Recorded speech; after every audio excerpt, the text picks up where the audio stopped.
کیا تم نے نہیں دیکھا کہ اللہ کے لیے سجدہ کرتے ہیں جو آسمانوں میں ہیں اور جو زمین میں ہیں، والشمس والقمر والنجوم والجبال والشجر والدواب وکثیر من الناس، اور سورج اور چاند اور ستارے اور پہاڑ اور درخت اور چوپائے اور بہت سارے آدمی، وکثیر حق علیہ العذاب، اور بہت سارے وہ ہیں جن پر عذاب مقرر ہو چکا ہے، ومن یہن اللہ فما لہ من مکرم، اور جسے اللہ ذلیل کر دے اسے کوئی عزت دینے والا نہیں۔ ان اللہ یفعل ما یشاء، جو چاہتا ہے وہ کرتا ہے۔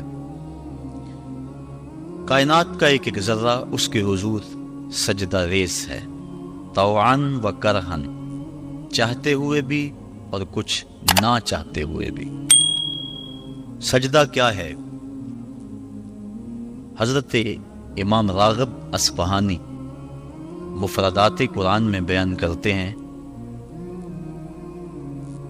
السجدہ فی الاصل التذلل،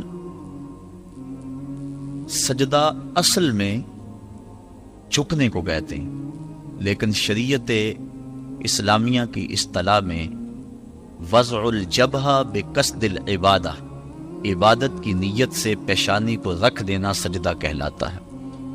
حضرت امام فخر الدین رازی سجدے کے دو معنی بیان کرتے ہیں اس آیت کریمہ کے تحت، ایک انقیاد اور دوسرا یہی وضع الجبہہ والا معنی، عبادت کے لیے پیشانی رکھ کے سبحان ربی العالی کے جو نغمے اللہ پہ جاتے ہیں، سجدے کا دوسرا مفہوم یہ ہے۔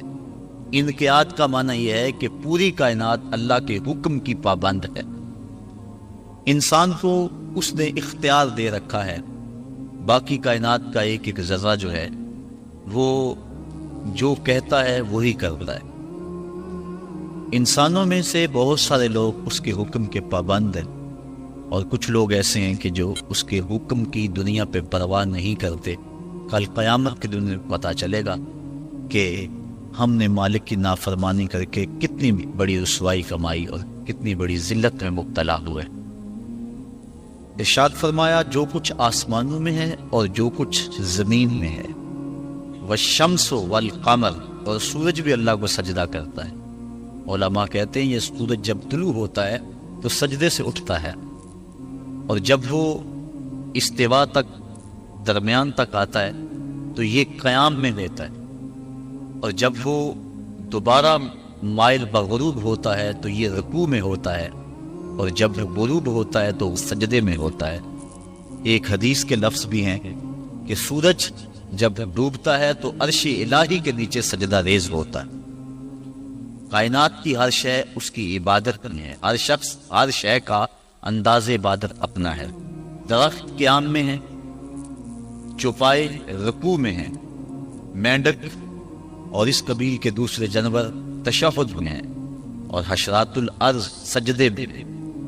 انسان کی عبادت کو ساری عبادتوں کا مجموعہ قرار دے دیا گیا، اور اس کو کہا تو چونکہ اشرف المخلوقات ہے تو ایسی عبادت کر جس میں سب کی عبادتیں شامل ہو جائیں۔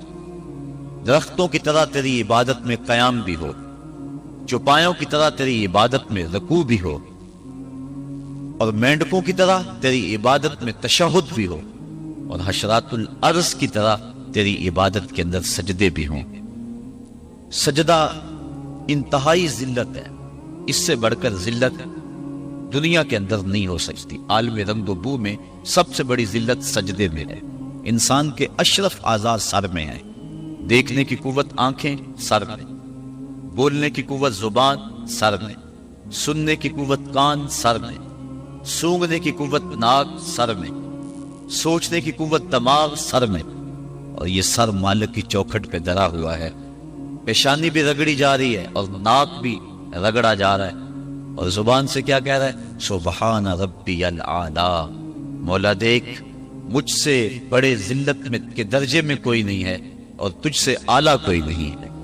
اپنے عجز کا اعلان کر رہا ہے اور مالک کی الوہیت کا اعلان کر رہا ہے، لیکن جب سجدے سے سر اٹھایا پھر کہا اللہ اکبر، اس کا معنی اللہ سب سے بڑا ہے، یعنی سجدے میں پہنچ کر انتہائی ذلت امیز عبادت میں مبتلا ہو کر کہیں دل کے کسی گوشے میں یہ خیال نہ بیٹھ جائے کہ میں نے اس کی عبادت کا حق ادا کر دیا.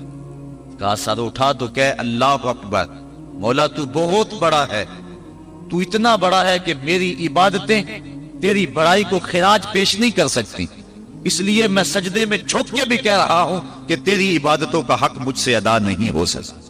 تو اتنا بالا ہے، اتنا بڑا ہے، اتنا عظیم المرتبت ہے کہ تیری عبادت کا حق ادا نہیں ہو سکتا. مصطفیٰ جان رحمت اللہ کی عبادت اتنی کثرت سے کی کہ حتیٰ تتورم قدماہ، یہاں تک کہ حضور کے دونوں پاؤں پہ سوجن آ جاتی. اور اللہ خود فرما رہا ہے محبوب ساری رات جاگا نہ کر، کبھی سو بھی تو لیا کر. لیکن اس کے باوجود کہتے ہیں ما عبدنا کا حق کا عبادتک، اے اللہ تیری عبادت کا جو حق تھا تیرے بندے سے ادا ہی نہیں ہو سکا. تو اتنی عبادت کرنے کے باوجود بھی کہا کہ تیری عبادت کا حق ادا نہیں ہو سکا. اور یقیناً بندہ اس کی عبادت کا حق ادا نہیں کر سکتا. وہ جتنا بلند و بالا ہے، جتنا وہ عظیم المرتبت ہے، جتنی اس کے شانیں ہیں، بندہ جتنا مرضی جھک جائے اس کی عظمتوں اور اس کی بڑائیوں کو خراج پیش کرنے کا حق ادا نہیں ہو سکتا. اس لیے جھک کر جب سر اٹھایا پھر اس کی بڑائی بولی، اللہ اکبر، مالک تو تو سب سے بڑا ہے، تو تو اتنا بڑا ہے کہ میں سجدے میں جھک کر بھی تیری بڑائی کو خراج پیش نہیں کر سکا، اور تیری بڑائی کے سامنے سر جھکا کر بھی اپنی عجز کا اظہار کر کے بھی میں پھر بھی خراج نہیں دے سکا. اور بھی جھکنے کہ میرے اندر سکت ہوتی اور کوئی حالات ایسے ہوتے پھر بھی تیری بڑائی کا حق ادا نہ ہو سکتا. تو اتنا بڑا ہے اور اتنا بلند و بالا اور عظیم المرتبت ہے. حضور نبی رحمت صلی اللہ علیہ وسلم نے ارشاد فرمایا بندے کو سب سے زیادہ قرب سجدے میں ملتا ہے، اور سجدے میں اس لیے فرمایا کثرت کے ساتھ دعا مانگا کرو. اور ایک روایت کے لفظ ہیں کہ جب بنی آدم، اولاد آدم، سجدے میں سر رکھ کے سبحان ربی العالی کے نغمے الاپتی ہے تو شیطان پیٹتا ہے، روتا ہے، چیختا ہے کہ مجھے سجدے کا حکم دیا گیا اور میں نے انکار کر کے اللہ کی ناراضگی مول لے لی اور جہنم کا حقدار بنا. اور اس کو سجدے کا حکم دیا اور اس نے سجدہ کر کے اللہ کی رضا حاصل کر لی اور جنت کا حقدار بن گیا. شیطان کو ایک سجدے کا حکم دیا گیا تھا لیکن اس نے اسے ایک سجدے سے بھی انکار کر دیا. فرشتوں کو ایک سجدے کا حکم دیا گیا تھا لیکن انہوں نے 2 سجدے کیے. یہ جو ہم بھی نماز پڑھتے ہیں ارشاد ہے ورکعوا واسجدوا، رکوع کرو اور سجدہ کرو. تو اسی طرح کا حکم ورکعوا ہے اور اسی طرح کا حکم واسجدوا ہے. رکوع کرو اور سجدہ کرو. رکوع ہم ایک کرتے ہیں، سجدے 2 کرتے ہیں، یا تو پھر رکوع بھی 2 کیا کریں یا پھر سجدہ بھی 1 کیا کریں. چونکہ امر ہے امر، اور امر تکرار کا تقاضا نہیں کرتا اور نہ اس کا احتمال ہوتا ہے. میں آپ کو ایک بات کہوں تو ایک مرتبہ آپ اس کو تسلیم کر لیں تو جو امر کی تعمیر ہوگی. تو امر تکرار کا تقاضا نہیں کرتا. تو کہا گیا سجدہ کرو تو 1 سجدہ کرنا واجب تھا لیکن ہم سجدے 2 کرتے ہیں.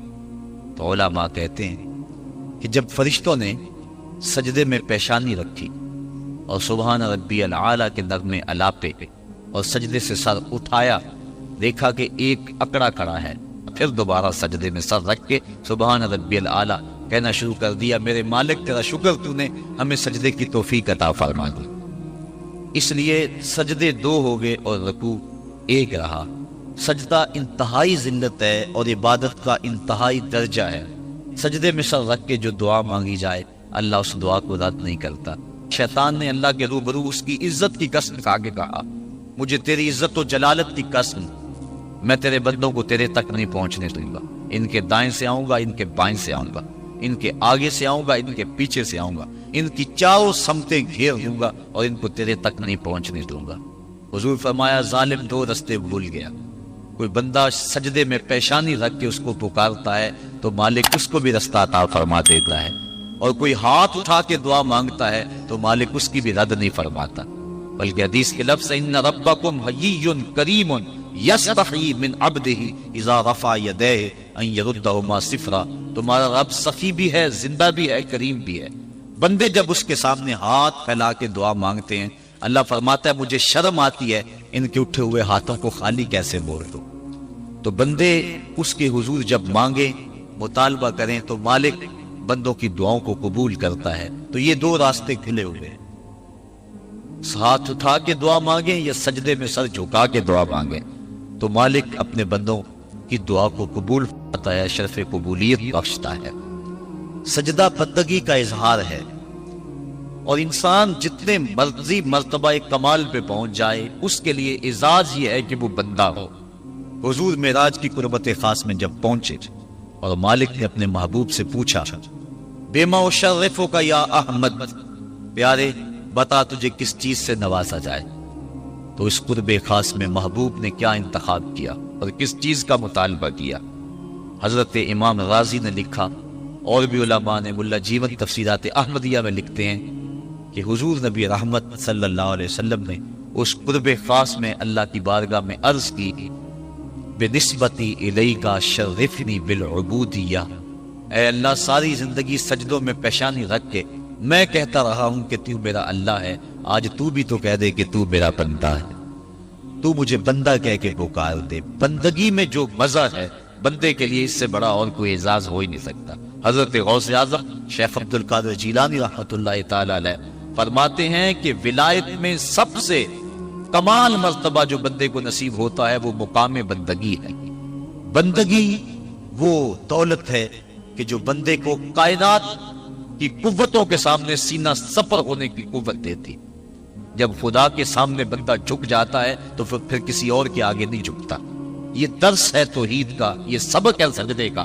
اللہ کو سجدہ کرنے والا کسی اور کے آگے پیشانی نہیں جھکا سکتا، اور اگر کوئی اللہ کو بھی سجدے کرتا ہے اور کسی اور کے آگے بھی پیشانی جھکاتا ہے تو اس نے سجدے کی روح کو سمجھا ہی نہیں۔ توحید کے دامن میں آباد ہونے والا کائنات کی ہر شے سے بے خوف ہو جاتا ہے۔ حضرت شیخ سعدی شیرازی فرماتے ہیں، میں روح جنگل میں کھڑا تھا، ایک آدمی شیر کے اوپر سوار ہوا، ہاتھ میں سانپ کا کوڑا پکڑا ہے، میرے پاس آ کے رک گیا، میں ڈر گیا، مجھے کہنے لگا سعدی ڈر گئے ہو؟ میں نے کہا بات ہی ڈرنے کی ہے۔ کہنے لگا سعدی تو خدا کا ہو جا، خدا کی خدائی تیری ہو جائے گی۔ اللہ کے حضور جھکنے والا دنیا کے سامنے کھڑا ہو جاتا ہے، اس کو یہ سجدہ کائنات کے سامنے درس قیام دیتا ہے۔ جنگل کا بادشاہ شیر ہوتا ہے، اور جو جانور کمزور بھی اس بادشاہ کے قرب میں رہتے ہیں وہ جنگل کے بڑے بڑے جانوروں کو بھی خاطر میں نہیں لاتے۔ کیوں؟ ان کے اپنی ذات میں تو اتنی قوت نہیں ہوتی، لیکن انہیں اس شے کا احساس ہوتا ہے کہ میں جس کی صحبت میں رہ رہا ہوں وہ اس جنگل کا بادشاہ ہے، اس کی قوت کا لوہا سارے مانتے، اور اس کے قرب میں رہنے والے، اس کی گود میں رہنے والے کسی اور کو خاطر میں نہیں لاتے، اور کسی کا خوف ان کے سینے میں پیدا نہیں ہوتا۔ تو جو مالک کو ماننے والے ہیں، توحید کے دامن میں پناہ لینے والے ہیں، لا خوف علیہم ولا یحزنون، کائنات کی کسی شے سے نہیں ڈرتے۔ بلکہ مفسرین نے فرمایا، یہ جو قرآن مجید میں آتا نا اتقوا اللہ، اس کا معنی اللہ سے ڈر جاؤ، اتقوا کا معنی ڈر جاؤ، لیکن اس کی نسبت اگر اور ہوگی، اس کا مفعول کوئی اور ہوگا تو پھر ڈرنے کا مفہوم نہیں ہوگا۔ اتقوا اللہ قرآن میں لفظ موجود ہے، اتقوا النار اس کا معنی یہ نہیں کریں گے آگ سے ڈر جاؤ، جبکہ لفظ تو وہی ہے، اتقوا اللہ اللہ سے ڈر جاؤ، اتقوا النار اس کا معنی ہونا چاہیے آگ سے ڈر جاؤ۔ جو لوگ لفظی ترجمہ کرنے بیٹھ جاتے ہیں اور شریعت کے مزاج سے آگاہ نہیں ہوتے، وہ ترجمہ القرآن میں بڑی غلطیاں کرتے ہیں۔ اس لیے ہر کس و ناقص کا ترجمہ نہیں پڑھنا چاہیے، دیکھنا چاہیے کہ قرآن کی روح کو اور منشا کو اور شریعت کے مزاج کو کس نے سمجھا۔ تو اتقوا اللہ کا معنی اللہ سے ڈر جاؤ، اتقوا النار وہی معنی ہونا چاہیے آگ سے ڈر جاؤ، لیکن علماء کہتے ہیں، مفسرین نے اس کی تصریح کی ہے، فرماتے ہیں جب اتقوا النار کہیں گے تو اس کا معنی یہ نہیں ہوگا کہ آگ سے ڈر جاؤ، اس کا معنی ہوگا آگ سے بچ جاؤ۔ اتقوا اللہ کا معنی اللہ سے ڈر جاؤ، اتقوا النار کا معنی آگ سے بچ جاؤ۔ لفظ وہی ہے لیکن مفعول کے بدلنے سے مفہوم بدل گیا، اس لیے کہ جو مومن ہے وہ اللہ کے علاوہ کسی سے نہیں ڈرتا، اس کے سینے میں کسی کا خوف نہیں پنپ سکتا۔ حقوق اولاد کے حوالے سے میں نے گفتگو کے اندر کہا تھا، جو افراد موجود ہوں گے اس جمعہ میں انہیں اچھی طرح یاد ہوگا کہ ہم بچوں کی جب تربیت کرتے ہیں تو ان کے نفسیات کا ہمیں لحاظ رکھنا ہوگا۔ بعض کا بچہ رو رہا ہوتا ہے، ماں نے اس کو چپ کرانا ہوتا ہے، کوئی ضروری کام ہوتا ہے، بچہ چپ نہیں کرتا تو ماں اس کو چپ کرانے کے لیے بڑے جتن کرتی ہے۔ تو بعض کا ایسا ہوتا ہے کہ بچے کو چپ کرانے کے لیے ماں جلدی سے اس کو اپنی چھاتی سے چمٹا لیتی ہے اور کہتی ہے بچہ چپ کرو، بلی آ گئی۔ میں کہا کرتا ہوں کہ یہ بچے کی نفسیات پہ بہت بڑا حملہ ہے اور بچے کو بزدل بنایا گیا ہے. جو بچپن میں جس بچے کو بلی سے ڈرایا گیا بڑا ہو کر وہ شیر کا مقابلہ نہیں کر سکتا. تو بچے کے نفسیات کے اندر یہ شے بچپن میں ہی ڈالی جائے کہ اللہ کے علاوہ کسی کا خوف اس کے سینے میں پنپنے ہی نہ پائے. یہ ہے تربیت جو ہم اپنی اولاد کی کریں. اور ایک یہ تربیت ہے جو اہل ایمان کی محمد عربی نے کی تھی. 313 ہو کے جبر کی قوتوں کے خلاف کھڑے ہو گئے. جب عمیر نے جا کے رپورٹ لی نا ابو جہل کو کہ وہ تو 3 اونٹ کھا سکیں گے اور 300 سے کچھ کم اور کچھ زیادہ ان کی تعداد ہے، اس سے زیادہ نہیں ہے، میں خوب وادیاں دیکھ آیا ہوں، میں خوب ٹیلے دیکھ آیا ہوں. تو ابو جہل نے سنادید قریش کو بلا کر کہا عمیر کی رپورٹ سنو کتنی حوصلہ افزا ہے. صبح لڑائی کی نوبت نہیں آئے گی، صبح تو رسیاں اکٹھی کرو، جکڑ جکڑ کے مسلمانوں کو اونٹوں کی پشتوں پہ باندھ لیں گے اور پھر سینے حرم میں جا کے کعبۃ اللہ کی دیواروں کے ساتھ باندھ دیں گے. لوگوں کو تماشا دکھایا کریں گے کہ یہ نیا دین لے کر آئے تھے اور یہ ان کا کیا حال ہے.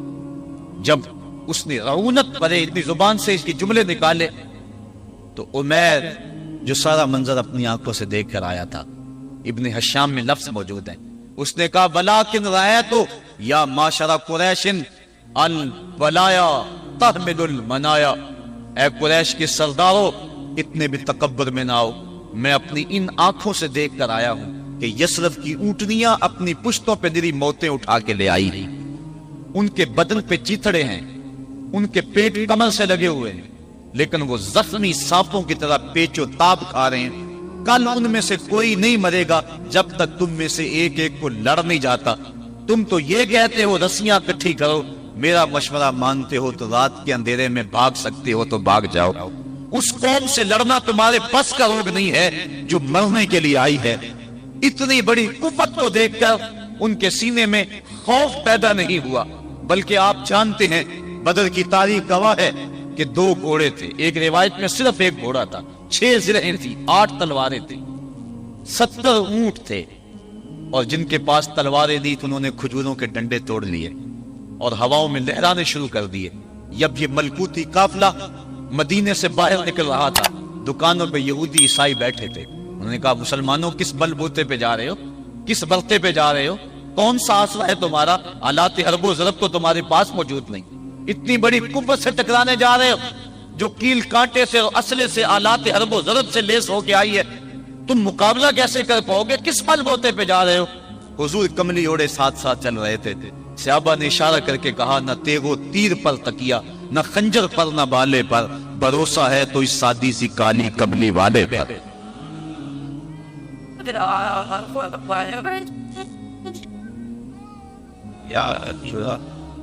اب اس ماحول میں جبکہ کفار پورا لاؤ لشکر لے کے آئے اور ابو جہل نے کہا اعلان کر دو لنا عزا ولا عزا لکم، یہ ان کے بت کا نام ہے. ہمارے پاس عزا ہے، تمہارے پاس عزا نہیں. ہمارے پاس لات ہے، تمہارے پاس لات نہیں.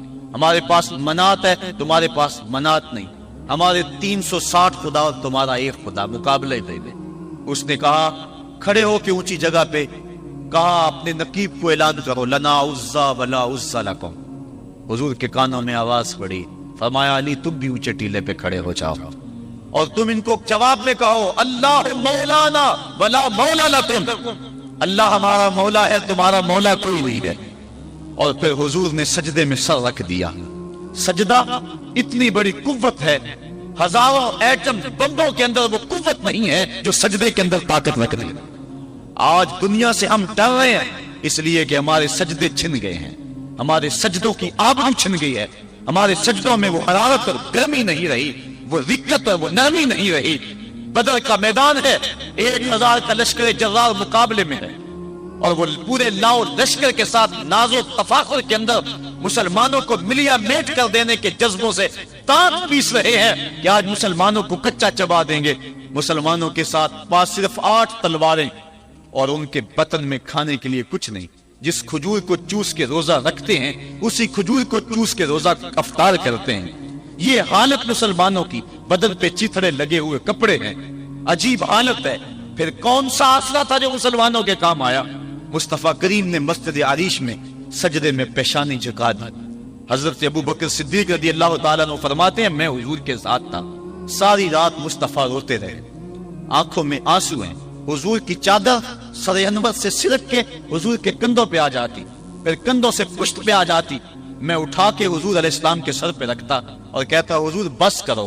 حضور بار بار روتے اور اللہ کی بارگاہ میں سجدے میں سر ڈال کر التجائیں کرتے۔ لفظ کیا تھے محبوب کی زبان پہ، آج تک ایسی ناز والی دعا کسی نے نہیں کی ہے جیسی دعا مصطفیٰ جان رحمت نے کی تھی۔ مصطفیٰ کریم سجدے میں سر رکھا ہے اور کیا کہا، اللہم ان تہلک ہذہ العصابہ لم تعبد فی الارض ابدا۔ میرے مالک میں نہیں کہتا کہ ان لوگوں کو بچا لے، دیکھ میری زندگی کی کمائی یہی 313 ہے جو میں تیری چوکھٹ پہ لے کے حاضر ہو گیا ہوں۔ میری زندگی کا کل اثاثہ، میری زندگی کا کل سرمایہ کوہ ابو قبیس پہ کیے گئے درسوں کا نتیجہ، عکاظ کی منڈی کے اندر دیے گئے درسوں کا نتیجہ، اور ذی المجال کے میلے میں تیرے دین کی تبلیغ کا نتیجہ، طائف کے بازاروں میں پتھر کھا کھا کے جو تبلیغ کی اس کا نتیجہ، رستے میں گڑے، رستے میں پچھتے ہوئے کانٹے، اور مکے کے بازاروں میں میرے بدن کے اوپر پڑتی ہوئی اوجریاں، میں نے پھر بھی تیرا کلمہ بلند کیا۔ میرے مالک میری پوری زندگی کا گداز، میری پوری زندگی کا سرمایہ، میری زندگی کے آنسو، میری زندگی کا رونا سینے عام کے اندر کعبۃ اللہ کی چھاؤں میں سجدے کر کر کے، کبھی میں نے عمر مانگا، کبھی میں نے حمزہ مانگا، تیرے دین کے لیے میں نے جو ایک ایک کر کے تنکا جوڑا اور یہ ایک چھوٹا سا گھونسلہ بنایا، یہ گھونسلہ اب بجلیوں کی زد میں ہے، کفار کی بجلیاں اس گھونسلے کو جلا دینا چاہتی ہیں۔ میرے مالک میں یہ نہیں کہتا کہ میرا گھونسلہ اور میری یہ مٹھی بھر جماعت اور یہ چند میرے لوگ اور یہ میرا سرمایہ اور اثاثہ، میری پوری زندگی کی کمائی، میری جوانی کا سرمایہ جو میں نے تیرے سامنے لا کے رکھ دیا ہے، میں یہ نہیں کہتا ان کو بچا لے، لیکن میرے مالک اگر یہ نہ رہے تو قیامت تک پھر تجھے بھی خدا کوئی نہیں کہے گا۔ ان تہلک ہذہ العصابہ لم تعبد فی الارض ابدا، اگر یہ نہ رہے تو قیامت تک تیرے نام کے ڈنکے بجانے والے بھی دنیا پہ نہیں ہوں گے۔ یہ حضور نے اللہ کی بارگاہ میں دعا کی اور سجدے میں سر رکھا ہے۔ حضور علیہ السلام کی آنکھوں میں اشک جاری ہیں، سجدے سے قوت حاصل کی جا رہی ہے۔ دشمن کے مقابلے میں مصطفیٰ کریم سجدے میں سر رکھ کے اللہ سے آرزو کر رہے ہیں۔ حضرت سیدنا صدیق اکبر فرماتے ہیں اچانک حضور نے سر اٹھایا، میں خوش ہو گیا کہ حضور کے چہرے پہ مسکراہٹ تھی۔ حضور مسکراتے ہوئے فرمایا ابشر یا ابا بکر ھذا جبریل آخذ بعنان فرسہ، ابو بکر بشارت ہو، وہ جبریل اللہ کی مدد لے کر آ گئے۔ تو یہ سجدے تھے جن سجدوں نے ظالم اور جابر قوتوں کا منہ توڑ کے رکھ دیا۔ حضرت علی المرتضیٰ روایت کرتے ہیں رضی اللہ تعالیٰ عنہ، فرماتے ہیں میں نے ہاتھ میں تلوار تھامی اور میدان میں کود پڑا، میں نے کئی کافروں کو واصل جہنم کیا، پھر پلٹ کے دیکھا کہ میں حضور کی زیارت کر لوں، لیکن مجھے حضور نظر نہ آئے۔ میں نے ڈھونڈا تو ایک سمت حضور نے پیشانی سجدے میں رکھی ہوئی تھی اور زبان پہ لفظ تھے یا حیو یا قیوم، یا حیو یا قیوم۔ حضور یہ پڑھتے جا رہے تھے، یا حیو یا قیوم کا وظیفہ پڑھتے جا رہے تھے اور سجدے میں پیشانی تھی حضور کی۔ میں پھر دوبارہ آیا اس سجدے سے جوش لے کر، اس سجدے سے گرمی اور حرارت لے کر، اور پھر دشمن کی صفوں میں کود گیا۔ میں نے ایک کافر کو واصل جہنم کیا، پھر زیارت کے لیے واپس آیا، دیکھا تو پھر سجدے میں حضور نے سر رکھا ہوا ہے اور یہی کہہ رہے ہیں یا حیو یا قیوم، یا حیو یا قیوم، یا حیو یا قیوم برحمتک استغیث۔ یہ جملے حضور کی زبان پہ ہیں اور سجدے میں حضور کی پیشانی۔ میں پھر گیا، پھر آیا، کئی بار ایسا ہوا میں کافر کو قتل کرتا، پھر آتا حضور کو سجدے میں دیکھتا۔ فرمایا پھر حضور نے تلوار تھامی اور مصطفیٰ کریم میدان جنگ میں کود پڑے۔ لوگ بڑھ چڑھ کے دشمنوں پہ حملہ کرتے تھے، لیکن جو سب سے آگے کافروں کی صفوں میں کود کے حملہ کر رہا تھا وہ آمنہ کا لال محمد مصطفیٰ صلی اللہ علیہ وسلم۔ تو سجدے سے وہ قوت ملتی ہے، سجدے سے وہ نور و روشنی ملتی ہے کہ پورے زمانے میں اجالا کیا جا سکتا ہے۔ آج 56-57 اسلامی ملک دنیا کے سامنے رسوا ہو رہے ہیں اور دنیا کے سامنے سجدہ ریز ہیں، اس لیے کہ وہ ایک خدا کے سامنے سجدہ کرنا بھول گئے۔ ایک سجدہ جسے تو گراں سمجھتا ہے 1000 سجدے سے آدمی کو دیتا ہے نجات۔ آؤ اس کے حضور جھکو، اس کے حضور جھکنے والا کسی کے آگے نہیں جھکتا۔ سجدہ اس کو قوت دیتا ہے، تو راز کن فکاں ہے، اپنی آنکھوں پر عیاں ہو جا، خودی کا راز نہ ہو جا، خدا کا ترجمہ ہو جا۔ خودی میں ڈوب جا غافل، یہ سر زندگانی ہے، نکل کر حلقۂ شام و سحر سے جا ودا ہو جا، گزر جا بن کے سیلے تندرو کوہ بیاباں سے، گلستہ راہ میں آئے تو جوئے نغمہ خواں ہو جا۔ مالک کے حضور جب بندہ عزت سے سر جھکا دیتا ہے، اللہ کی رحمتیں بندے پہ نازل ہوتی ہے۔ ایک روایت میں آتا ہے جب بندہ نماز کے لیے کھڑا ہوتا ہے، ابھی اس نے سجدے میں جانا ہوتا ہے، ابھی وہ قیام ہی کرتا ہے، اللہ فرماتا ہے میرے بندے کے گناہ جو ہیں اس کے بدن سے نکال کے ایک سمت کر دو، تاکہ میرا بندہ اس حالت کے اندر میرے حضور حاضر ہو کہ وہ گناہوں سے پاک اور صاف ہو۔ حضرت نبی رحمت صلی اللہ علیہ وآلہ وسلم فرماتے ہیں کہ پھر اس کے سارے گناہ اس کے بدن سے اتار کے ایک سمت رکھ دی جاتے ہیں، اور بندہ مصلی پہ سبحان ربی العالی کے نغمے الاپتا ہے، رکوع کرتا ہے، سجدے کرتا ہے۔ جب سلام پھیر کے نماز ختم کر کے دعا کر کے جانے لگتا ہے تو فرشتے عرض کرتے ہیں مالک یہ جو گناہ اتار کے ایک سائیڈ پہ رکھے تھے یہ دوبارہ اس کو دے دے۔ اللہ فرماتا ہے جس کی جھولی سے گناہ نکال لیے تھے دوبارہ اس کی جھولی میں نہیں ڈالنا۔ اللہ اکبر۔ اور ایک روایت کے لفظ ہے کہ جب بندہ نماز کے لیے کھڑا ہوتا ہے اس کے کندھوں کے اوپر سارے گناہ آ جاتے ہیں اور اس کے سر پہ اوپر گناہ آ جاتے ہیں۔ جب رکوع میں جاتا ہے تو کندھوں والے گناہ گر جاتے ہیں، اور جب بندہ سجدے میں سر رکھتا ہے تو اللہ تعالیٰ اس کے سارے گناہوں کو ختم کر دیتا ہے اور وہ بالکل پاک ہو جاتا ہے۔ حضرت سلیمان فارسی ایک دن ایک درخت کے نیچے کھڑے تھے، آپ نے درخت کی شاخ کو پکڑ کے جنبش دی، حرکت دی، موسم خزاں تھا، درخت کی شاخ کے سارے زرد پتے گر گئے۔ ایک صحابی پاس کھڑے تھے، انہیں پوچھنے لگے عثمان تو نے مجھے پوچھا نہیں کہ میں نے درخت کی شاخ کو یوں ہلایا کیوں ہے؟ انہوں نے کہا اچھا پھر آپ بتا دیں کہ آپ نے درخت کی شاخ کو یوں کیوں ہلایا ہے؟ کہا سنو پھر ایک دن میں اور چند صحابہ حضور کے ساتھ جا رہے تھے، رستے میں ایک درخت آیا، اس کے نیچے حضور کھڑے ہوئے، حضور نے اس طرح درخت کی شاخ کو پکڑ کے ہلایا، یوں پتے جھڑ گئے، ہم اس منظر کو دیکھتے رہے۔ حضور علیہ السلام نے فرمایا سلمان فارسی تو نے مجھے پوچھا نہیں کہ میں نے اس درخت کی شاخ کو یوں کیوں ہلایا ہے؟ تو میں نے عرض کی حضور آپ بتا دیں کہ آپ نے کیوں ہلایا ہے؟ فرمایا سلمان جس طرح اس درخت کی شاخ کو ہلایا گیا اور سارے پتے جھڑ گئے، جب کوئی بندہ سجدے میں سر رکھتا ہے، نماز پڑھتا ہے، اس کے سارے گناہ دھل جاتے ہیں اور وہ پاک اور صاف ہو جاتا ہے۔ ایک دن فرمایا صحابہ اگر کوئی بندہ اس کے گھر کے سامنے سے نہر گزرتی ہو اور وہ دن میں 5 مرتبہ اس نہر کے اندر غسل کرے تو بتاؤ اس کے بدن کے اوپر کوئی میل کچیل رہ جائے گا؟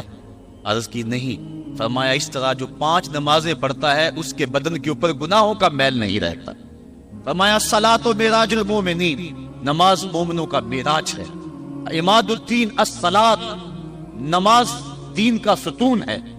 حبب الی من دنیاکم ثلاث، الطیب والنساء وجعلت قرۃ عینی فی الصلاۃ، مجھے تمہاری دنیا سے صرف 3 چیزیں پسند ہیں، خوشبو، منکوحہ بیویاں، اور میری آنکھوں کی ٹھنڈک نماز میں رکھی ہے۔ اور حضور نے یہ بھی ارشاد فرمایا من ترک الصلاۃ متعمدا فقد کفر، جس نے جان بوجھ کے نماز چھوڑی گویا اس نے کفر ہی تو کیا، یعنی کافروں والا کام کیا۔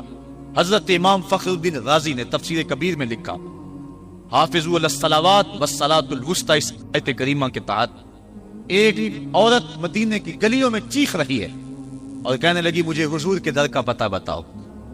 حضور کی چوکھٹ کا پتہ بتلایا گیا، وہ حاضر ہوئی۔ آقا کریم صلی اللہ علیہ وسلم کی خدمت میں عرض کی حضور میرا خامد سفر پہ گیا ہوا تھا اور میں نے اس کی عدم موجودگی کے اندر زنا کر لیا، حمل ٹھہر گیا، اور جو بچہ پیدا ہوا میں نے مارے شرم کے اس بچے کو سرکے کے مرتبان میں ڈال دیا، اور پھر اسی سرکے سے میں لوگوں کو فروخت کرتی رہی۔ اب جب کہ میرا ضمیر جاگا ہے میں آپ کی خدمت میں حاضر ہوئی، مجھے بتایا جائے کہ میرے گناہ کا بھی کوئی کفارہ ہے۔ حضور نے ارشاد فرمایا جو تو نے زنا کیا ہے اس کی سزا رجم ہے کیونکہ تو شادی شدہ ہے، اور جو تو نے بچے کو قتل کیا ہے قتل کی سزا قتل ہے، اور جو تو نے سرکہ بیچا ہے فقط ارتکبت کبیرہ، تو نے کبیرہ گناہ کیا ہے، اس کی سزا تو قیامت کے دن پائے گئی۔ اس کے بعد حضور فرمایا ان تینوں گناہوں کی یہ سزا ہے، لیکن جس طرح تو گھبرائی ہوئی آئی تھی میں تو یہ سمجھا تھا شاید تیری نماز اثر قضا ہو گئی ہے۔ اب آپ اندازہ کریں کہ نماز کی اہمیت کیا ہے اور ہم اس بات میں کتنی سستی کرتے ہیں۔ کسی سے پوچھا جائے نا آؤ نماز پڑھنے چلے، وہ کہتے ہیں بس یار میرے کپڑے پلید ہیں، کپڑے میرے پاک نہیں ہیں۔ تیرے کپڑے کیسے پاک رہ سکتے ہیں؟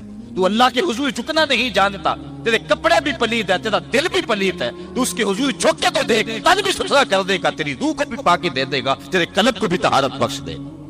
تو اس کے حضور آ جھک، اس کے حضور سجدوں سے اللہ کے حضور خراج پیش کر اپنی محبتوں کا۔ جب بندہ سجدے میں سر رکھتا ہے اللہ فرشتوں میں فخر کرتا ہے، میرے بندے کو دیکھو نا، بالآخر میرے حضور ہی جھکا ہے نا، کتنے گناہ کیے اس نے، کتنے جرم کیے اس نے، لیکن بالآخر میرے حضور آیا اور اپنے گناہوں کی معافی مانگتا ہے۔ فرشتوں گواہ ہو جاؤ میں نے اپنے اس بندے کی مغفرت فرما دی۔ تو اللہ کے حضور نماز پڑھنے والا، بلکہ ایک روایت مسند امام احمد بن حنبل میں موجود ہے، حضور فرمایا جب بندہ نماز کے ارادے کے لیے اٹھتا ہے اور وضو کرنے کے لیے، جب پانی کا پہلا قطرہ چلو پہ لیتا ہے، جو ہی اس کے بدن سے وضو کا پانی چھوتا ہے اللہ اس کے گناہوں کو معاف فرما دیتا ہے۔ جس نماز کے قصد کے لیے اٹھیں اور وضو کریں اور پانی چھوتے ہی گناہ معاف ہو جائیں، اگر اس نماز کا اعلیٰ درجہ سجدہ کر دیا جائے تو پھر مالک کی کتنی رحمت نازل ہوگی۔ یہ کتنی بڑی دولت ہے، یہ کتنا بڑا سرمایہ ہے جس سے ہم لوگ محروم رہ جاتے ہیں۔ آؤ اللہ کی رحمتیں سجدے میں ڈھونڈے، سجدے میں پیشانی رکھ کے جب ہم اس کی رحمت کو مانگے تو وہ مالک ہمارے اوپر رحمتیں نازل کرے گا۔ آج پوری دنیا کے اوپر مسلمانوں کے ساتھ جو حالات ہیں وہ کسی سے مخفی نہیں۔ کوئی کہتا ہے کہ معاشی طور پہ مسلمان کمزور ہیں، اس وجہ کو بھی میں تسلیم کرتا ہوں۔ مسلمان کے پاس آلات حرب و ضرب بھی موجود نہیں ہیں، اس وجہ کو بھی تسلیم کر لیا جائے۔ سیاسی طور پہ مسلمان کمزور ہیں، اس وجہ کو بھی تسلیم کر لیا جائے۔ یہ ساری وجہیں اپنی جگہ پہ، لیکن یہ بھی تو سنو مسلمانوں کی تعداد اس وقت 1.40 ارب ہے۔ افرادی قوت اتنی کبھی بھی مسلمانوں کی نہیں ہوئی تھی۔ اس وقت مسلمانوں کے پاس ایٹمی طاقت موجود ہے، اتنی قوت عسکری کبھی بھی مسلمانوں کے پاس نہیں ہوئی تھی۔ 56 اسلامی ملک ہیں جن میں قیمتی معدنیات سے اور تیل کی دولت سے اور سونے کی قیمتی معدنیات سے یہ مسلمان مالا مال ہیں۔ کیا کچھ نہیں ہے جو مسلمانوں کے پاس نہ ہو، لیکن ایک دولت چھن گئی مسلمانوں کے پاس، وہ سجدے کی آبرو، وہ سجدے کی عزت، وہ پیشانی رکھ کے اس رب کو پکارنا جو سب سے اعلیٰ ہے، جو سب سے بالا ہے، جس نے موسیٰ کے فرعون کو نیل کی موجوں میں ڈبو دیا۔ کیا پوری امت مسلمہ 1.40 ارب انسان سجدے میں سر رکھ کے سبحان ربی الاعلیٰ کے نغمے آلات کے اپنے رب سے گزارش کریں اور اپنی امت کا رونا روئیں؟ کشمیر میں لٹتی ہوئی جوانیاں اور قدس کے اندر بہتا ہوا خون، شبرغان سے لے کر کابل و قندھار تک اور موصل سے لے کر تقریب تک مسلمان کے اوپر جو ظلم و تشدد ہو رہے ہیں، اپنے رب کے حضور اس کا دکھڑا سنائیں اور اپنے مالک کو کہیں میرے مالک ہم لٹ گئے، ہم کٹ گئے، ہم پٹ گئے، اسلحے بھی موجود، افرادی قوت بھی موجود، سیاسی طاقتیں بھی موجود، لیکن اس کے باوجود مسلمان دبتا چلا جا رہا ہے۔ اسی کشتی کو ہے خوف تلاطم صد حیف منہ موڑ دیے تھے جس نے بڑھتے ہوئے طوفانوں کے، جو 300 ہو کر جرأت اور وہ طاقت اور وہ عظیمت کی داستانیں رقم کرتے ہیں کہ مالک تو بھی اس دن کو یوم فرقان کہہ کے پکارتا ہے۔ آج وہ امت پیچ منجدار کے اس امت کی کشتی ہچکولے کھا رہی ہے۔ ہماری فریاد، ہمارا استغاثہ تیرے سے ہے، میرے مالک ہمارا کھویا ہوا وقار بحال کر دے اور اس امت کو اس مرتبہ کمال تک پہنچا دے جس مرتبہ کمال تک یہ امت پہلے پہنچی تھی، اور ان کا کھویا ہوا وقار بحال کر دیا جائے۔ آج بھی ہم اگر سجدوں سے اپنے رب کو منا لیں اور وہ روٹھا ہوا رب آج بھی ہماری مدد کے لیے آ جائے تو پھر کوئی قوت، کوئی طاقت ہمیں نہیں لتاڑ سکتی۔ آئیے ہم سجدے سے اپنے مالک، اپنے خالق اور اپنے رازق کے حضور اپنی محبتوں اور اپنی الفتوں کا خراج پیش کریں۔ نماز ایک ایسی عبادت ہے جس کا حکم قرآن میں 750 مرتبہ کے قریب دیا گیا۔ اور ایک آخری بات عرض کر کے اپنے موضوع کو سمیٹنا چاہوں گا۔ میرے اور آپ کے آقا مولا حضور نبی رحمت صلی اللہ علیہ وسلم پر جب وقت آخر آیا تو آخری وصیتیں جو حضور نے اپنی زندگی میں کی وہ کیا تھی؟